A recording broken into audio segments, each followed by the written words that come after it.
EBS TV, television reloaded.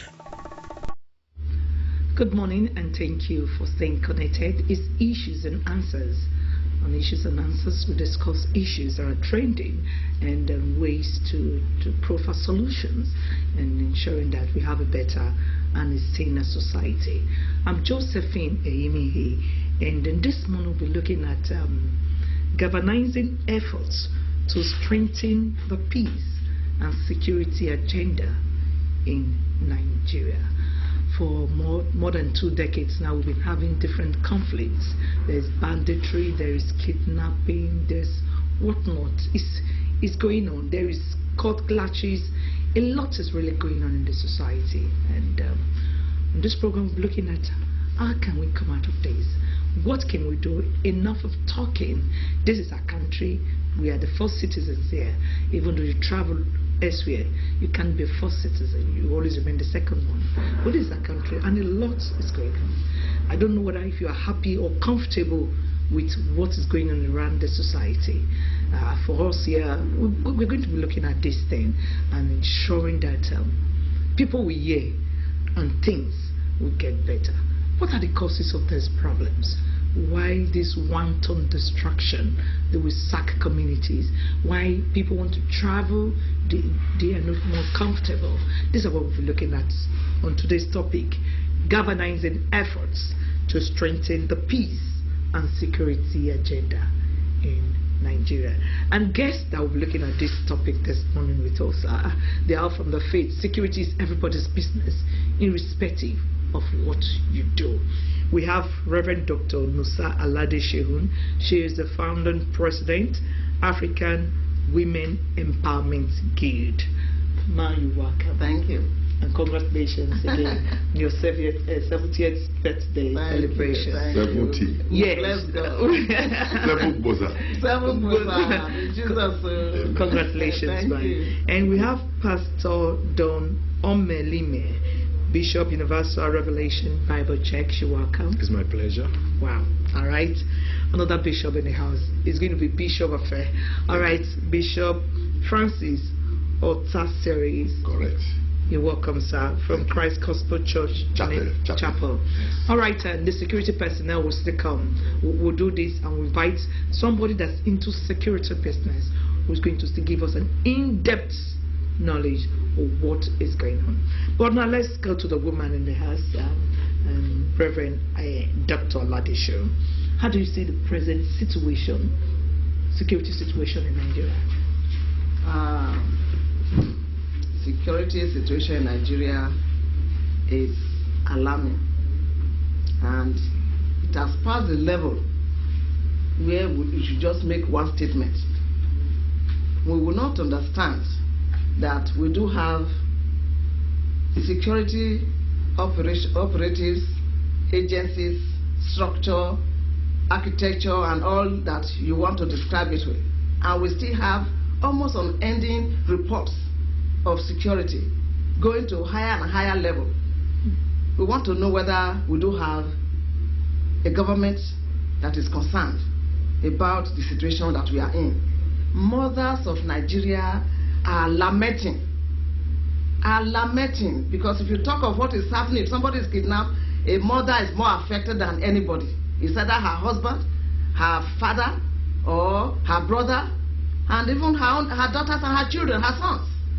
And usually it's tormenting for a mother to hear that a child went out and did not come back, or she has not heard from her son for quite a week because they said he traveled and did not get to where he was going. I mean, this is one country. What's the police doing? What of the army? What of the Air Force? Well, we hear media reports of they are here. How come? I don't want. I can't. Mothers cannot understand it. That is what I'm here to report. Mothers cannot understand why we do have a president that cannot control those who are known to be the people who are the head of this insecurity in the country. They belong to his. Most of them belong to his tribe. They belong to his religion. I mean, that should be the more reason why it should be it should make it easy for him to do. Then what is the matter? We hear how some people are being pursued. Some single individuals in the south. We also hear that the hunters and the people who normally arm themselves with a double-barrel gun, no more license for such gun. In which case, so for some of us, for half of the country, we are disarmed, and the other half of the country is armed to the teeth, and they are terrorizing everybody. I mean, why should this continue? Okay. It's one country for all of us. So the mothers are lamenting. We don't want to hear any more story. We are going to enter a new month. We want to hear that in August, all of this have stopped.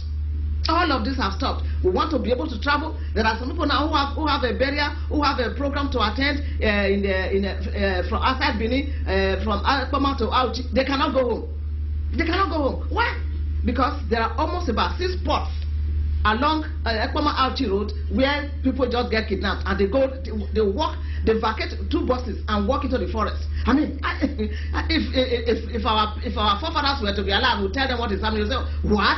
That couldn't happen in our community those days. But what is happening? We can't understand this. And there are police checks all along the way.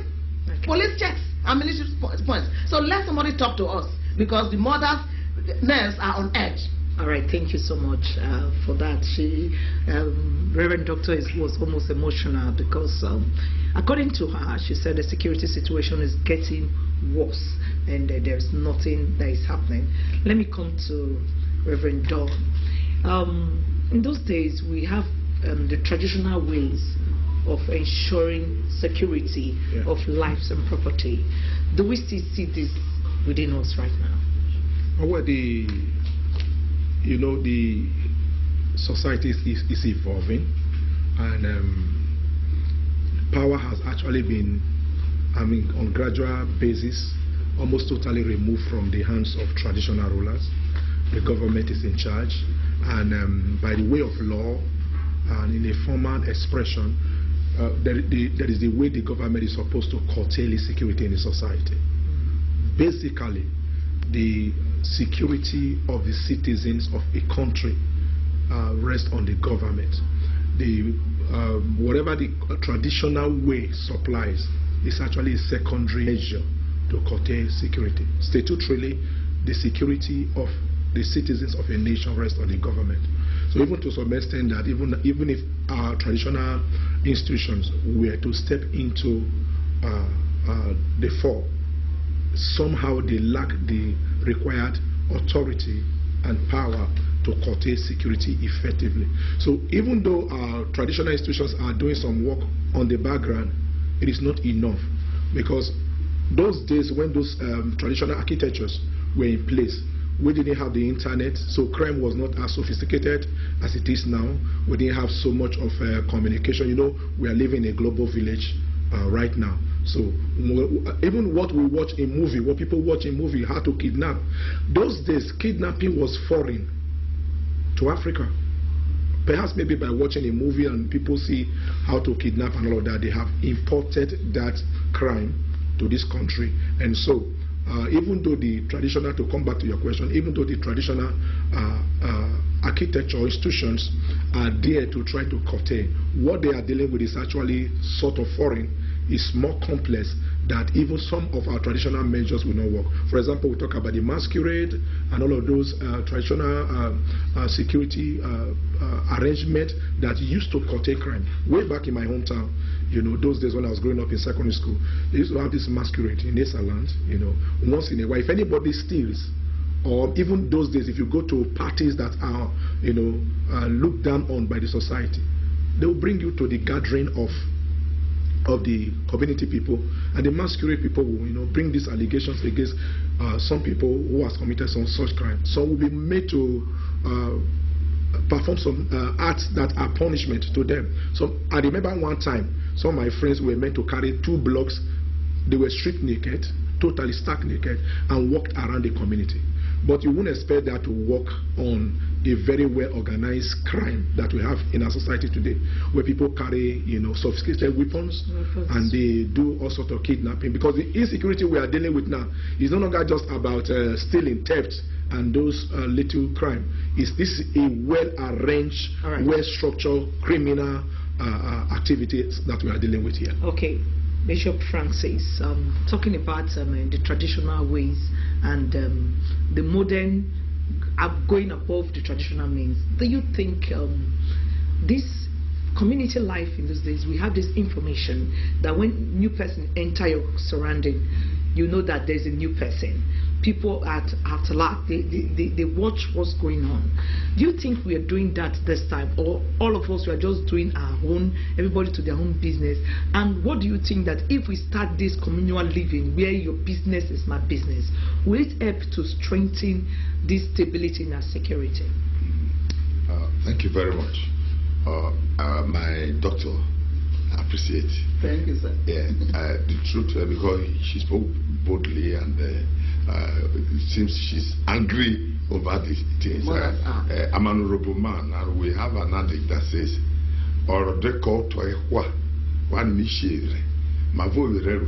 the meaning is that you open your door, you find a snake run under your bed. Snake, don't run inside. And you are asking me to come and lie down on that bed. Will sleep catch me? Will I be able to close eye to sleep? So that is the situation the nation is right now. Whether north to, whether south to, east or west to, there's no peace anywhere. So from your question, my press woman, I will say here that the local chapters, call it vigilante, call it hunters and so on, that can add encouragement. When I say encouragement, let's give them what they will use, because this our local. Sir, before you go to that direction, what I ask is this: that information gathering, yes, that these people try, they're in the community, these kidnappers, they're in the communities. People no longer talk to security agencies, and you have a stranger in your house, for instance, there's a snake, you are aware there's a snake. Yes. You need to call your neighbor that there's a snake there. Yeah, let's kill it. Let's kill it. But you have these bad people within that community. Why are people not talking to tell people that? Why are people not talking to say we have some visitors in this house, we don't understand the movement? Can we go back to that way where your business is my business, so that we can stop this ugly trend? Yes, I can see that there's an area that we have gone, I don't say we all are involved. We have gone wrong in the area that, one, we no longer value discipline. We instead would like, once you make it, whether you steal money to make it, whether you burgle houses, nobody cares. You are chairman, you are director, you are us, you are this. So because of that, if you go and report, it was on air yesterday night, your sister station, where somebody went to report to the police. At the end, his own child, the only child he has in life, was kidnapped. Since April till now, they are still looking for that child because he went to report. So I'm having a feeling that as you are going to tell the Ojowere or the Enoki or whosoever in that community, see this person, see whoso, at the end it may backfire. I've been in Benin, somebody selling Indian hemp, a neighbor petitioned. And at the end, do you know, this man, the petition, brought paper, the letter of petitioner. You petition me to the police. Look at the copy. I have gotten it from the police. Look at disappointment. Wow. So I know those rank of police may not be there now. Other ones may have entered. But does that not cause hazard to that man who petitioned? So if I go and tell them, this boy, I'm suspecting him, and they arrest him, and when he gets there, they now tell him, so man reported to us. How do you look at that? Okay. And if we insist seeing the commissioner or seeing the head of the DPO, they may not allow us to see them. When I'm serious, I want to see the DPO. Say, why you want to see it? Tell us what's your complaint. After you told them on the counter, that's all. I want to see the commissioner. Well, are you on appointment? And so on and so forth. So at times, the truth will be hindered. The truth will be hindered. Thank you so much for that thought. I want to also add to what he has said. You know, I'm talking from experience. When a society has been totally eaten up by corruption, you know, everything, you know, it's a system rises or falls to its leaders. If a system is good, for example, this organization, if the head of this organization put his feet on the ground and outline the rules and regulations and how this organization should operate, and if he's disciplined and enforcing it with discipline, you discover that everything will follow suit. Right. And does not prefer. No, go ahead, sir. So now, the system is like what he has said, to lay credence to that. You see that even in situations where you have among the police, there are cultists, there are kinds of associations, even among the police and security agents. You know, when you report, this is why people are afraid. When you report anything, for example, they are afraid that the information will leak, that they are the ones who reported, and that it will backfire on them. So a lot of people don't want to say anything. Let me give an They don't want to say anything to lay credence to what he has said. In a nutshell, let us come back home and wash our dirty linens, because, as you said, my pastor, corruption has really eaten deep, even from the background, from the beginning, from the family.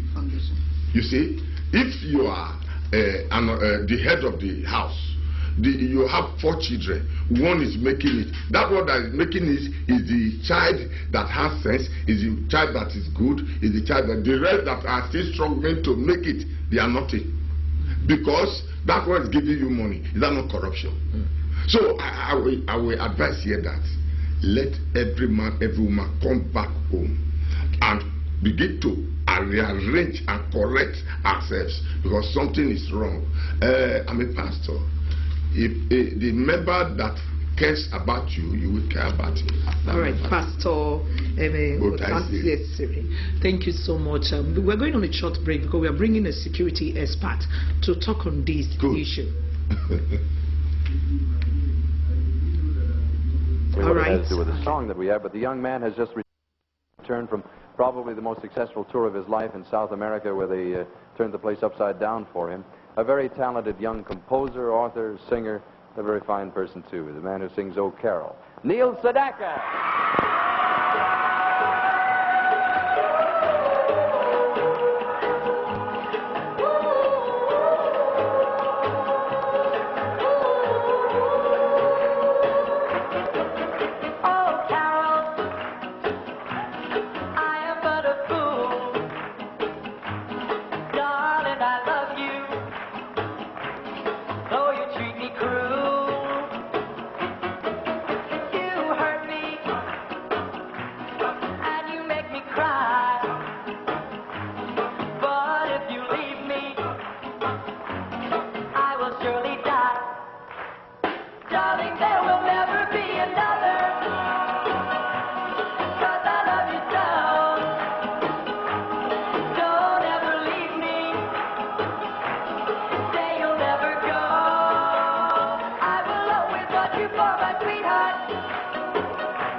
We just need to take a break out because security issue is so emotional and so tense.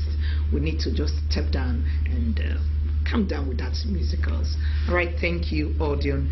We have Mr. John Osifo, is a security expert in Edo State. Mr. John, you're welcome, sir. Thank you very much. Okay, you heard the conversation. You've been following the trend of the conversation. So, sir, my next question is this. Is there a need to review the country's peace and security to deal effectively with crime? Do you think what we have right now is enough to deal with what we're having right now?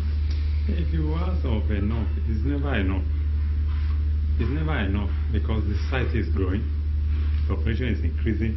The type of crime you will have these days, not the local one you used to have, theirs are computerized and digital in nature. So if I've gone to this stage of digital, computerized. In fact, if care is not taken, if you check our bushes, I'm sure there are already cameras. Because majority of these criminals that are in our bushes, some of them don't even stay in town. Somebody could be operating from Lagos and is in Edo bush. They can sit down in their room and press computer and tell you what is happening inside the bush. The bushes where they have their prison, they have monitors, they have cameras. So the network we have now, in fact, our part of system, they need to go for training. They need to upgrade. It's just too local. We cannot continue to live on this local level. In fact, some of the things we are seeing here, they are like too small, too slow to meet up with the standard that the criminality has involved. So many things are happening that is beyond even our present security system. Some of them are very, very much archaic, who have not gone through training for so many years and they come there with school set of competencies, just waiting to rise. What can you do? And if you now say you want to resort to our traditional system, what provision did you make for our local hunters?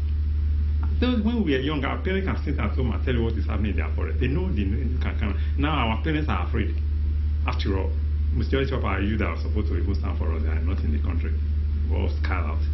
In fact, if you go to our villages or our towns now, what do you see there? Mr. John, you are telling us right now that we are treating this security issue with kid gloves, that as if we are not ready. No, we're not ready.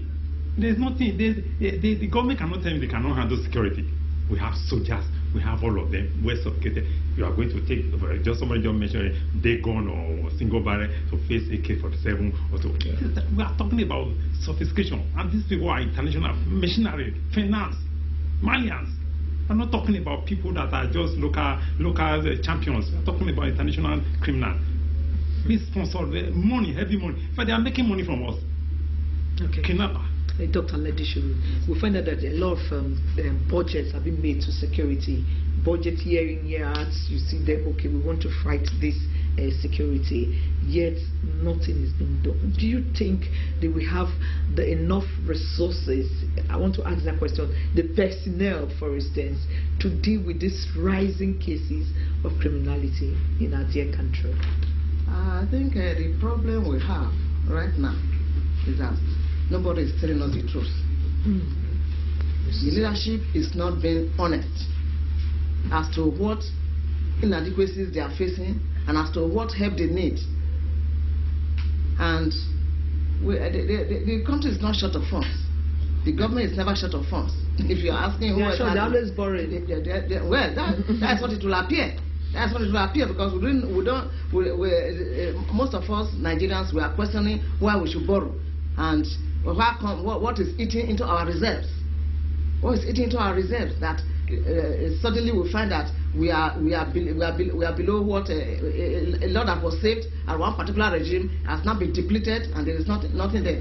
I think if the leadership were to be honest with us, they would be able to do an assessment, a security assessment as to, and they also open up to us, make it open, and invite. We'll be asking for a round table to discuss the issues of the country and the federalism and all that. Nobody's they are afraid of what outcome that one will produce. But then, if we all don't come to the same table to discuss it, then how do we get a solution that is inclusive? That's the problem. Now tell me, if you let me just use one example now. Between here and Auchi, they were between here and Ekoma, which is the most part of the Umuode local government area. The forest reserve there is so large that there are very few villages beyond those who are along the road. There are linear settlements all from Aduwawa all the way to Eho, mostly linear settlements, just communities that exist only along the road. Only on the right you find another sector of Obara community connecting with Agbo Road. If you look at in most of the other areas, there are large expanse of forest wasted. Well, we don't know whether it's being wasted, but unexploited, unused. And the fun of it is that if you were to capture, if the kidnappers were to take an English nationality or an American and take it to that forest, the map of that forest will be in the computer in US. The whole forest in Nigeria is in the computer. And there's nothing that is happening in our forest that is not known in global computer. So it's a matter of being honest to say, this is too much for me, you can't handle. What else? Sometimes when you attend burial, you see these media drones. Now tell me, if you needed 100 drones to go into the Omonde forest to find out where these people are located, and we are even told that the police, they know where they are. Now if you know where they are, or maybe there are some new ones, then what are we doing about it? It's lack of sincerity. So if they can understand, and usually the stories of these those who have been kidnapped, they are the same in and out. People who come out, they tell you there's a place where they knock one wood. There's a place where they rest and why. There's another place where they come. There's a map. Each time a person was kidnapped, is rescued, they give the same story that tells you there is a map. These people, they have their map in our own forest. And what is there, like I said earlier on, I'm sorry I'm being emotional, but the truth has to be said. Now, because of the way the nation could not control the insurgents in the north, I can tell you that a good proportion of the population of the north has migrated to the south. Yeah. They are here. Our forests are under siege. Because some of them, usually some of them are migrants, and they can wander into the forest. They don't really need comfortable chairs like this to sit, neither a comfortable bed to sleep. So even if it's a forest position they have, they just stay there. When I was contesting in 2003, we could count over 1,000 people who were in the Ogba forest, the forest beyond Ogba River. That is in 2003. By now, you can count almost every community you go to. On Friday, you find out, you'll be surprised how the strangers in the villages and in the communities, they are more than the youth in the community. Straight. More than the youth in the community. So we are talking about budgets coming in, budgets going out. They can't account for us. In Nigeria, we only hear that the budget has been approved. We only hear that, but we never get to know how the budget was spent. We never get to know how it was used. We never get to know how it was fairly dispensed to different issues and challenges that we have in the country. We always they are put.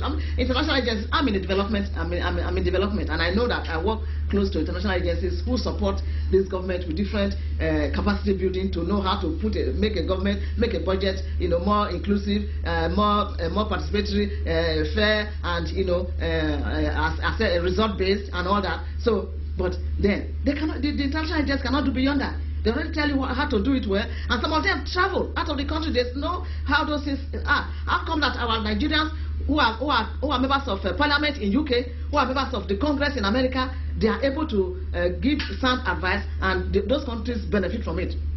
It's the same brains that we have. Those that we get there to that have traveled outside the country. So all we need for that budget to work is sincerity. All right, talking about sincerity, before I come to you, sir, let me come to Don.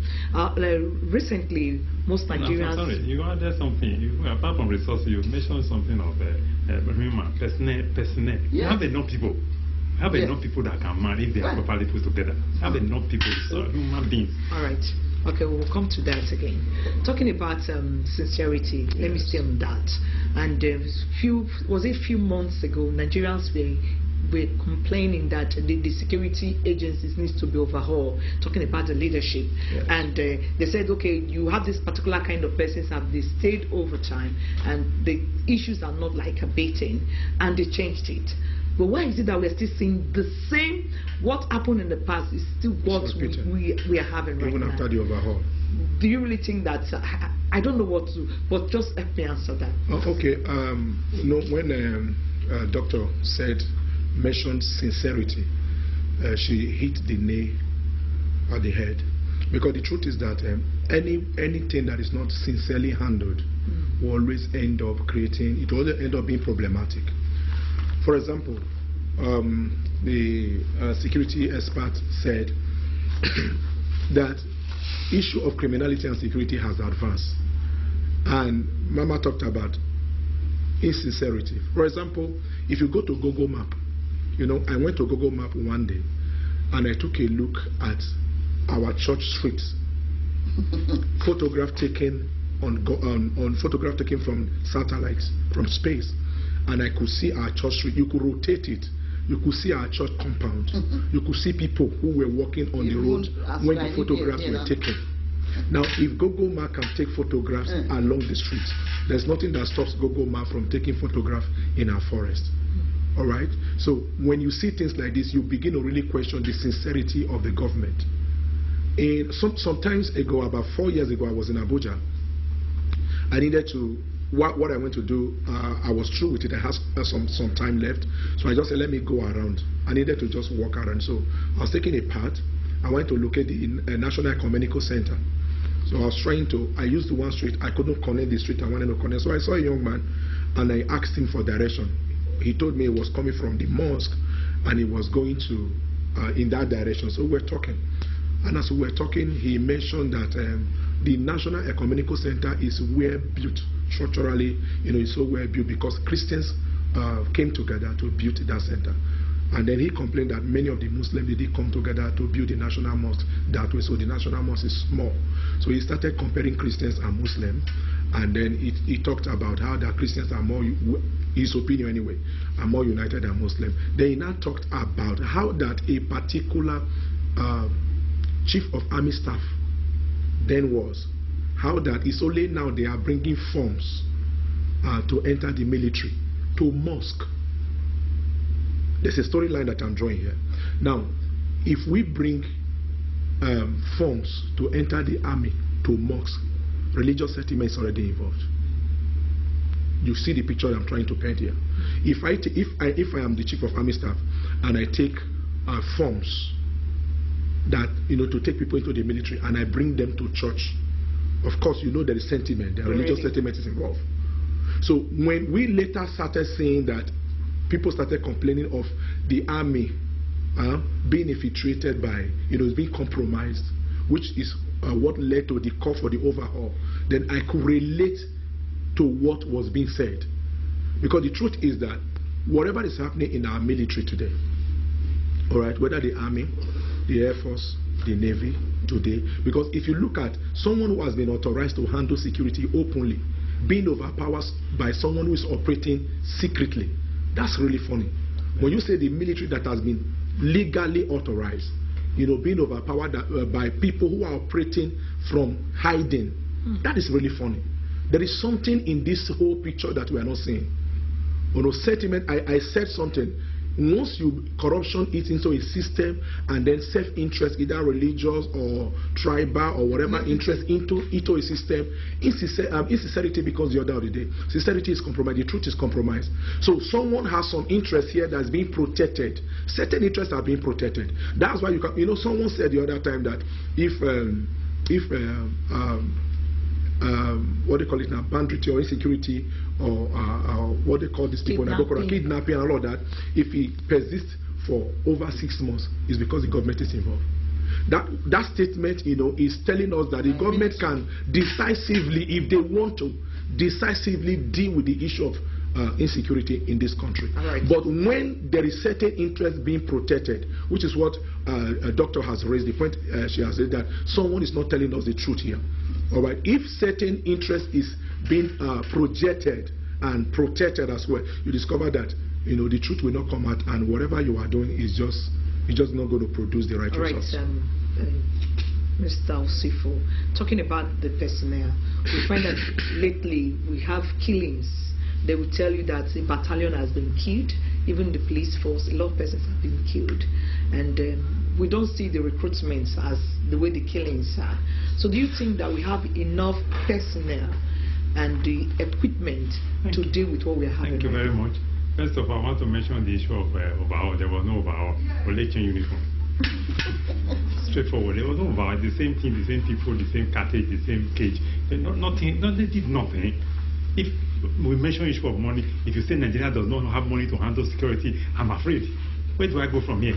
The budget is so large, security posts everywhere, salaries of personnel are on the increase. Right now, I think the number of deaths has been reported seems to overwhelm recruitment.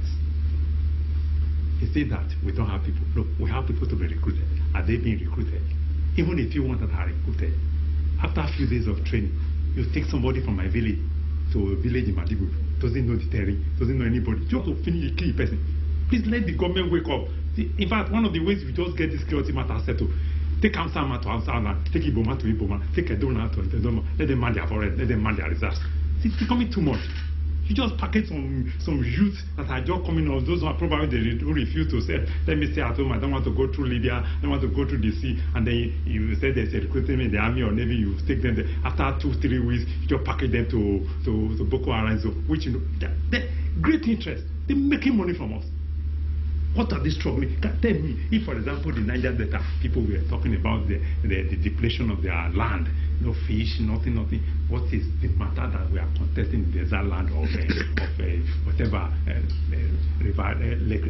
stagnant lake Chad that is causing problem in the world? There are some group of people who just sat down there. Their business is to take a draft upon Nigerians, our people. Take draft. If Nigerians want to recruit police, there is enough money to pay them. Right now, you have Vigilante, you have the Hunters, Peace Corps. There are so many corps. Are they being paid? Are they being encouraged? You heard the bishop was saying something here. You ask people people that have double barrel and single barrel, they go to submit their weapons. No last thing, they cannot even buy.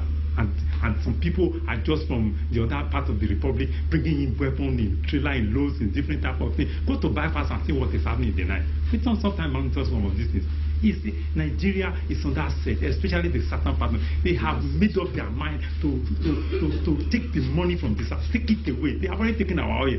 The other money that is in this, they are taking it away. Okay, Osifo, that's your personal opinion anyway. So talking about taking money, that's your personal view and not the view of us here. And somebody that is kidnapped and you have to pay 10 million. All right, Doctor, let's come to you. At this time, do we need neighboring countries to assist us, or can we just do it on our own? We are a very big country. We are the big brother. Do we need other countries to come to help us? What can we do? I think we have the SDG goals and the MDG goals. The last of them usually partnership, and this government needs to admit that they cannot handle the issues before them. I mean, it's usually, like you said, if you have the power and you're not utilizing it, it's as good as if you don't have it.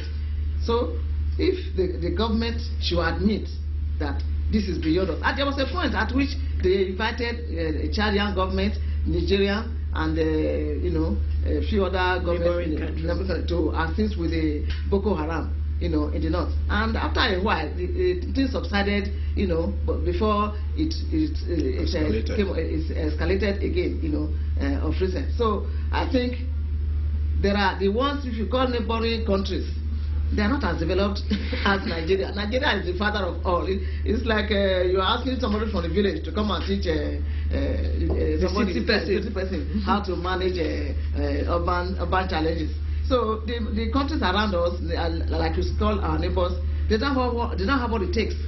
In fact, what we should be looking at, and I'm told, but I don't know whether how far that is true, that the American government has offered to assist with the insurgents and to make sure that both their nationals and their nationals and non-nationals in the country, they are safe. But I am yet to get a correct report from government as to their response to that invitation. The UK government too, the European government, the EU, right there in Abuja, we have the commission. You have the offices of these overseas commissions in Abuja, and if it's something they needed to do, it's just a phone call away to get the help that has been freely offered. But like some of them said, that's maybe social media report, that by the time the Americans, that was, I think, it's the early part of the Boko Haram thing in 2015 or 2000, thereabout. That the information, they suspected that some of the intelligence information that they were using to assist us leaked out. And so if that happens, there's nothing. If their own life too was no longer secure, somebody tried to help you, and like the bishop said before he left, that somebody who gives information to the young way or something becomes the culprit, and becomes the victim of another evil in the community. So that is, I'm sure, until it goes back again to sincerity I mentioned earlier on. Yeah. Until the Nigerian government is willing and sincerely asking for help, and will provide all that is required for us to get that help and enjoy that help, nobody will take us seriously. All right. Okay, before I come to the other guest, you are a mother, and you've seen a lot of times with us. Yes. The kind of children these days we raise up, these are the ones we see healthy men going into this. Even ladies, some of them are involved. Do you think parents are doing enough in ensuring that the children come out well, so that we have this reduced kind of situation we have right now? No. Parents are far from doing what is proper and necessary. Talking of parenting, that is where we have the greatest depth of assistance in the community. Lack of parenting for many children. Many children are on the street, and parents don't even know where their children are. So that's a problem. And even those who are at home, they also are selective as to who they love among them. Like the military officer said, by the time a father begins to, curry favor for those who are helping them, giving them money, maybe building a house for them and all that, and other children are on the sideline, not seen as proper human beings or proper children. The tendency is that a father would have lost his grip to correct that child that he says is very, very helpful. Many parents accept things from their children without asking first, how did you get it? How did you get it? If a father just gets, a young boy, maybe under 30, under 35, come with the most expensive car that even the governor does not have, and say, Daddy, this is for your birthday, and he start to jump, he start to call everybody, And go for Thanksgiving. and go for Thanksgiving. Go for Thanksgiving. And these are the areas where the parents have left their guard. All right, thank you so much. For children. Doctor, I agree with you, but I think the society is synchronizing. All right, before you add to the point, home has to decide. we have a guest that just joined us, and we want to have his take on this issue. But before I will let the security experts leave, that's Mr. John Osifo. What do you think is the way out of what we have right now? And the way out, number one, let all the nationalities that are non-Nigerians now push go back to their country, especially the Malians. We have discovered that. And the church will also take responsibility. The government should listen to the church. The church also has something to say. Not just ignore this. The church has something to say. We are praying. The church is praying seriously. Should listen to the church. As we are talking from here, it's like it's falling on a deaf ear. They should open up. I think they are listening to our discussions, so people can take place. Then our people, especially our youth, they should be empowered. There's a lot of jobs in the town. It even sweep streets, it brings money. The money is there because this money are not being paid out. That is why you see some people are just rich, carry all the money that belongs to the other person. Give job to people. Give assignment. You can even if you didn't call them police, you can be doing assignment in your street. You can monitor your street and make the appropriate report. And after all, the so-called London we are talking about, you see one old man on a bike or maybe bicycle monitoring street. It's being paid. Let us also do the same thing here. Let's engage our youth and our people. And our youth and our people, when they discover that the other person is the wrong person, I'm sure they will make the appropriate report. Okay, Reverend Don. Yes. All right, say the point you were about to talk concerning what I was saying that the truth is, what she said is true, but however, the society synchronizes with its leadership.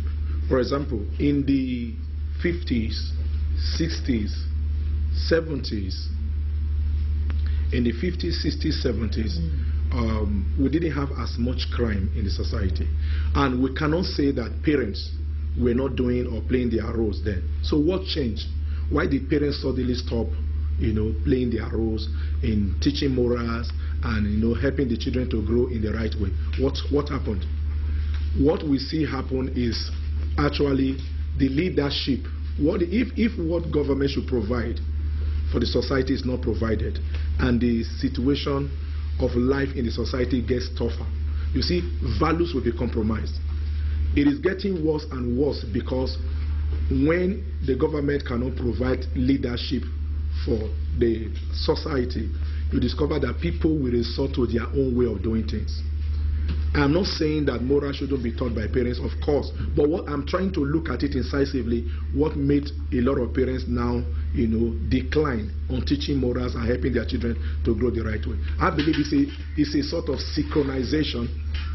The morals are synchronizing with the leadership that is provided by the leaders of our nation. All right. Moral decadence. Yes. Society. Okay, moral decadence. Moral decadence society is getting worse by the day.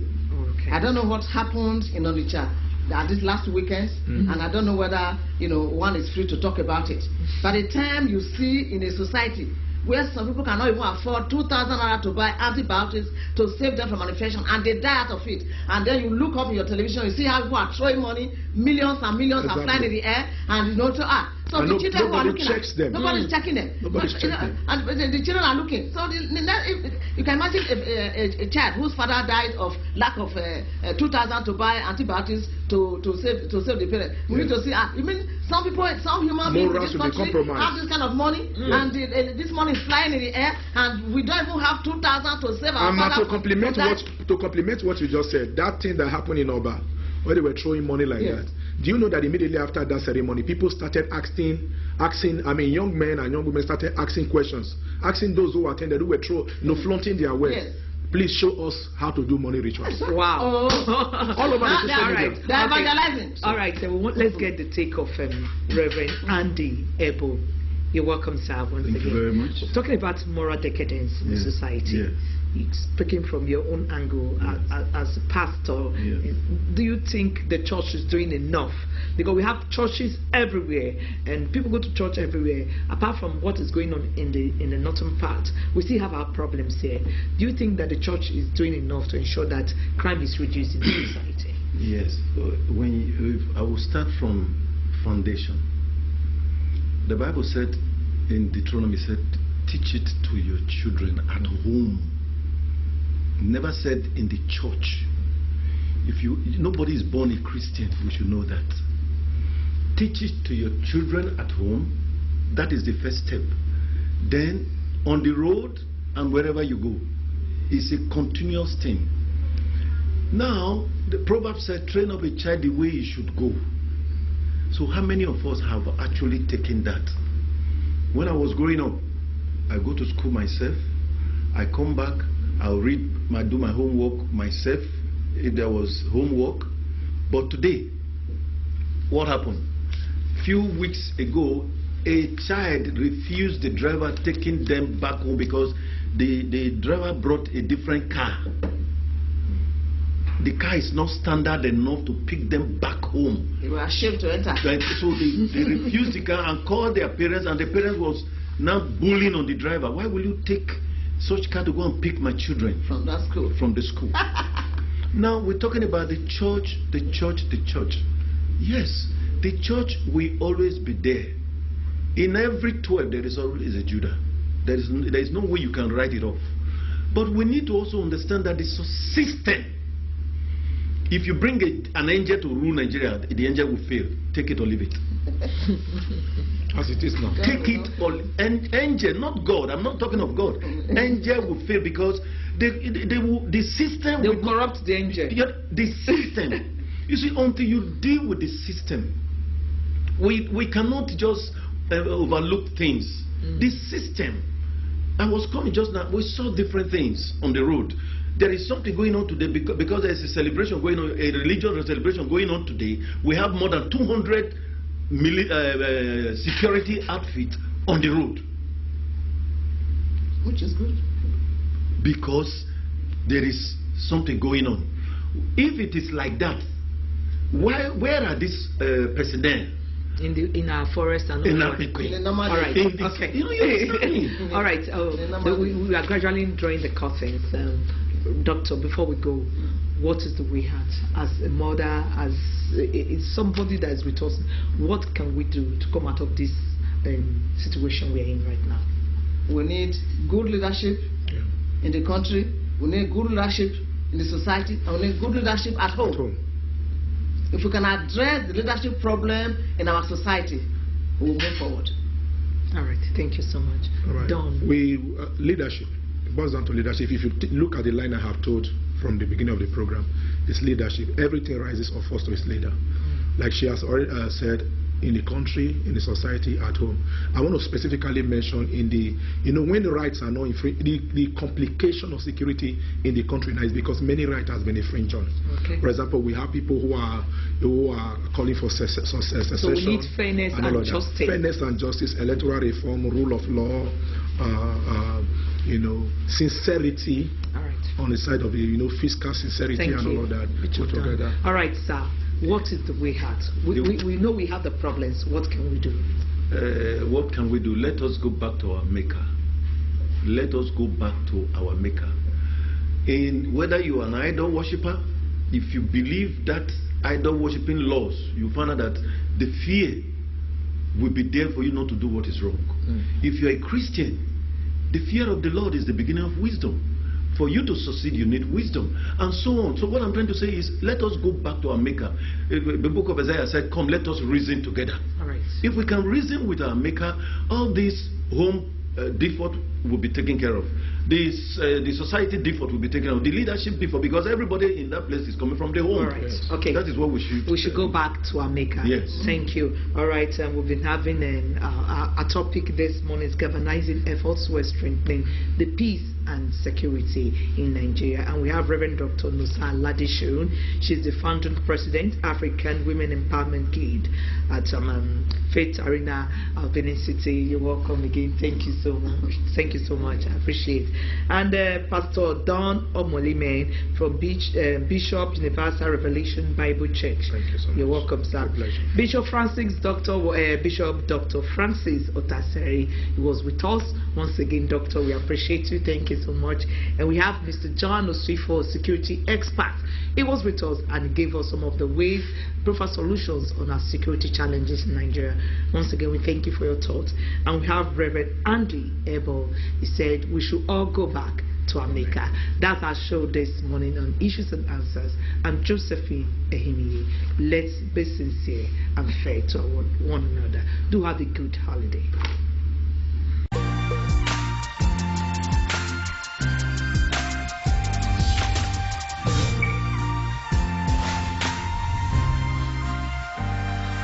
EBS TV, television reloaded.